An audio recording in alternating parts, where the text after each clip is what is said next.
Agora, no Jornal da Manhã, Blitz do Consumidor, com Elton René. Gostou da vinheta, Elton? Bom dia. Bom dia. Bom dia, Karine. Elton. Bom dia, Daniel. Gostei, ficou muito legal, né? Eu me despertei aqui, muito bom. Vamos começar o nosso papo, né? A gente estava falando de aulas, né? De Retorno volta das às aulas. E a gente puxou o tema do material escolar. Muita gente já comprou, outras pessoas não compraram. Até para quem já comprou, Elton, e depois se sentiu lesado porque pediu algum material que não vai ser utilizado em aula remota, caso a escola esteja adotando esse tipo de aula, como é que deve proceder nesse momento em relação ao material escolar? Olha só, Daniel, esse novo normal que nós estamos passando é algo tão novo, digamos assim, que está causando muita estranheza no relacionamento dos pais com relação às instituições de ensino. Pelo simples fato de que ninguém sabe objetivamente o que fazer ainda dentro desse panorama. Vocês estavam falando agora há pouco sobre as aulas no governo do estado. Você vê que o governo também tem aquela dificuldade. Por quê? É o medo, é o receio de contaminação e por aí vai. Então vai se fazer aulas mistas, híbridas, como foi falado aqui, né? Aí Karine já levantou uma questão extremamente fundamental: como é que vai ser o pacote de dados? Porque nem você vê um filme, você vê alguma coisa, alguma matéria, alguma notícia, é uma coisa. Você assistir uma aula é diferente, né? Como é que vai se comportar a questão do orçamento em cima disso? E nas escolas particulares não está sendo muito diferente, não. É uma dificuldade muito grande, até pelo próprio receio dos pais, né, em liberar seus filhos para as aulas presenciais. Aí vai utilizar todo o material, aquele material que naturalmente era solicitado vai ser solicitado novamente. São paradigmas que se estabeleceram dentro desse cenário, eu poderia dizer pós-pandêmico, por conta do boom que foi o ano passado, mas que existem reflexos ainda que vai se perdurar na nossa vida cotidiana aí, eu acredito que ainda por pelo menos uns 2 anos. Então, nessa adaptação é que muitos pais estão se perdendo e os diretores de escola também. O grande segredo com relação, pelo menos a grande dica que a gente pode dar com os pais, ainda que estão adquirindo material, por isso que eu acho que é extremamente ainda viável falar sobre isso, porque nem todos adquiriram material. Então tem a questão das aulas virtuais, presenciais, e que geralmente o aluno não utiliza aquele material, né? É o pai ter bom senso, é o pai fazer sua pesquisa de campo, questionar a escola muitas vezes. Claro, né? Porque todo o material que você antigamente solicitava, Karine, hoje não vai ser viável a utilização daquele material, né? No caso da escola da minha filha, eu gosto muito de usar assim, porque eu sou mãe, né? Sim. Então esse assunto do material maior, escolar, né? Na escola da minha filha, o ano passado eu paguei uma taxa para o material coletivo, que é aquele que fica na escola para que seja usado durante todo o ano. E eu paguei uma taxa. Como a escola acabou tendo as aulas suspensas e acontecendo de forma remota, esse material obviamente não foi utilizado. Esse ano eu nem precisei questionar a escola sobre devolução ou nada desse tipo. A escola disse que, como eu já paguei a taxa no ano passado e o material não foi utilizado, esse ano eu não precisaria pagar essa taxa novamente. Então tem que ter bom senso dos dois lados. Você agora acabou de dizer, o bom senso, tanto da parte dos pais realmente e da escola. Agora, taxas, você falou uma coisa que é uma prática hoje. O direito é algo interessante, que ele sobrevive, ele se reformula com o tempo, né?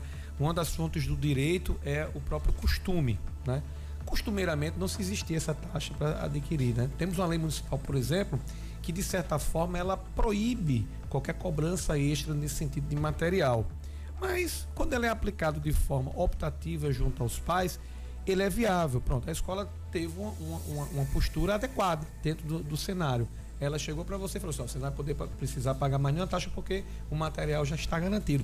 Mas e essa taxa, vale salientar, o pai tem a opção de ir na livraria e comprar os materiais. Isso. Essa taxa é para o pai que quer uma comodidade de não ter que ir na papelaria comprar a cartolina, esses materiais. Você paga aquela taxa porque a escola é quem faz essa compra.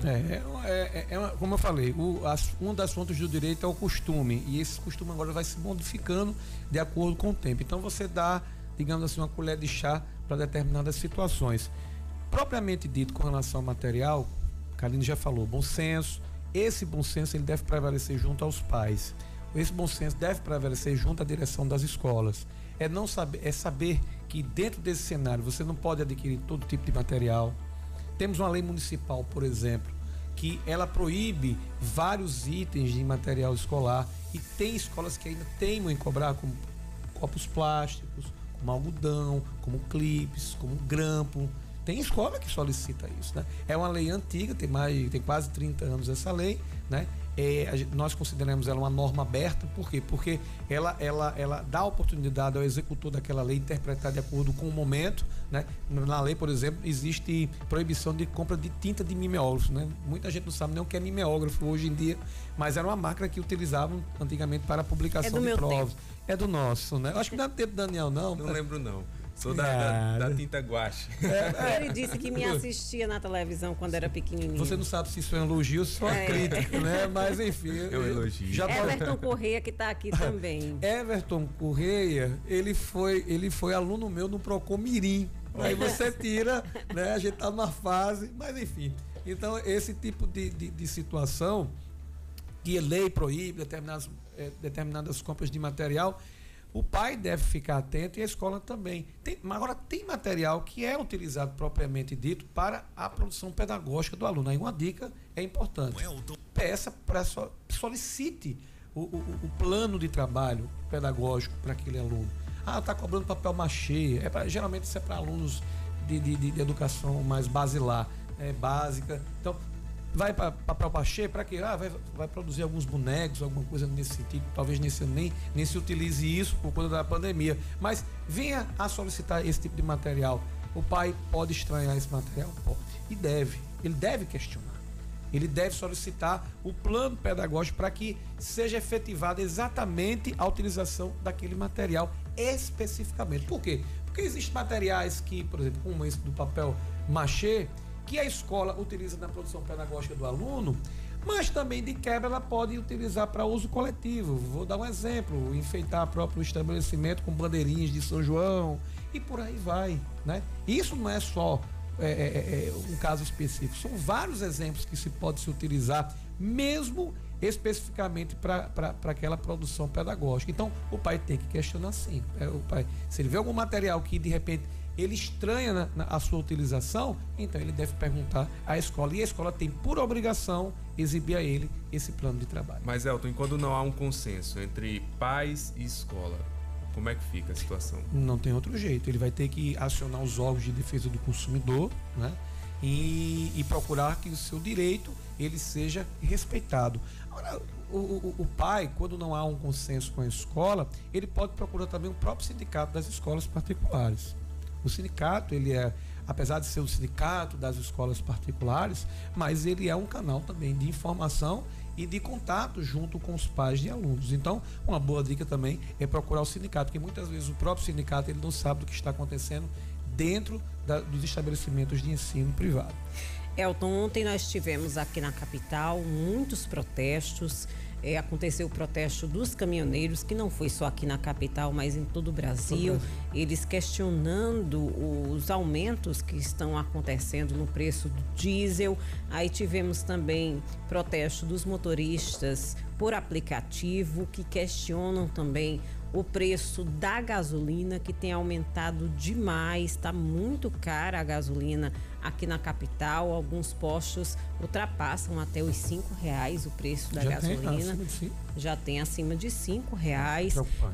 Mas em média R$4,73 está o preço da gasolina aqui na capital. Então são aumentos sucessivos. E como é que o consumidor fica nessa hora? Essa história de pesquisa não adianta muito, porque os preços aumentam em todos, não tem muito o que fazer. A gasolina é um item essencial, você precisa, e a gasolina, o diesel, acaba trazendo um reflexo no preço de outros produtos. Como é que o consumidor fica nessa situação? Refém total? Como saber se o posto está tendo uma conduta correta com relação ao preço do produto, e o que as autoridades podem fazer para, de fato, acabar com essa tortura que é o reajuste constante da gasolina, ou diminuir o preço do produto? Tá demais. Você agora acabou de falar algo que mexe constantemente com o nosso orçamento doméstico, né? A questão do preço do combustível em geral, ele é um item essencial dentro do orçamento da família, né? É algo que você hoje não pode dizer que o carro é um luxo. O veículo, ele é, antes de tudo, uma necessidade. Então, principalmente para os profissionais liberais que precisam de rapidez, fluidez, precisa de objetividade, ele precisa sim de um veículo à sua disposição. E isso requer, claro, evidentemente, o uso constante de combustíveis como gasolina, como álcool. Eu sempre discuti essa questão do combustível como um dos fatores principais de proteção consumerista. Por quê? Porque ele vem a defender o bolso do consumidor.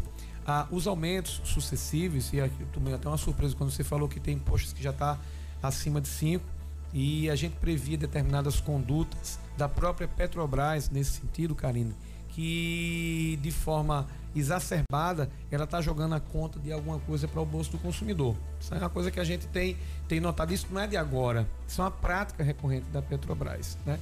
Eu esperava muito que o governo federal ele viesse a privatizar umas áreas específicas da Petrobras para gerar o que a gente chama de concorrência, né? Abrir o mercado nesse sentido para que a concorrência ela fosse a bússola nesse quesito consumerista que tem a ver com os direitos básicos, que é um direito de escolha. Geralmente o consumidor não tem mais direito de escolha, que tudo é gerenciado pela Petrobras. Até o álcool. Refém, né? Até o álcool é gerenciado pela Petrobras. Me diga qual é a produção, a manipulação com relação ao álcool em relação à empresa Petrobras. Nada, Daniel. Absolutamente nada. Ela apenas encaminha. Ela é apenas um atravessador, digamos assim. Seria ideal se viesse da própria produção e viesse para os próprios postos, através de seus distribuidores próprios. Mas não, tem que passar também pela Petrobras. E isso é um problema crônico, é um problema que vem acontecendo durante anos e décadas aqui no Brasil, e é muito difícil de dissipar esse tipo de problema. Quando você falou assim, faça pesquisa, às vezes não adianta pesquisa, por mais que o consumidor ele venha ter dificuldade no quesito de pesquisas, ainda é, digamos assim, um escape, não é o ideal, mas é um escape dentro desse cenário que só tem prejudicado mais ainda os consumidores. Os órgãos de defesa do consumidor, por outro lado, devem intensificar as fiscalizações. Até porque existem situações de postos e postos. Tem postos que se aproveitam da situação, grande maioria não se aproveita, a grande maioria ele repassa realmente os valores, mas tem algumas vezes que de repente devem ser avaliadas com um critério melhor e mais apurado pelos órgãos de defesa do consumidor. Quando você dá aquela pancada junto à sociedade daqueles postos, geralmente o preço tende a se adequar à realidade consumerista daquele local. O importante é, os órgãos de defesa do consumidor não podem cochilar, não devem cochilar, para que o consumidor não venha pagar o pato no final das contas. Elton Renê, toda terça-feira aqui no Jornal da Manhã, começamos nessa semana, inclusive você ouvinte pode sugerir temas, mandar mensagem no @Jovem Pan João Pessoa. Até a semana que vem, Elton. E eu que agradeço, até a semana que vem. Blitz do consumidor no Jornal da Manhã.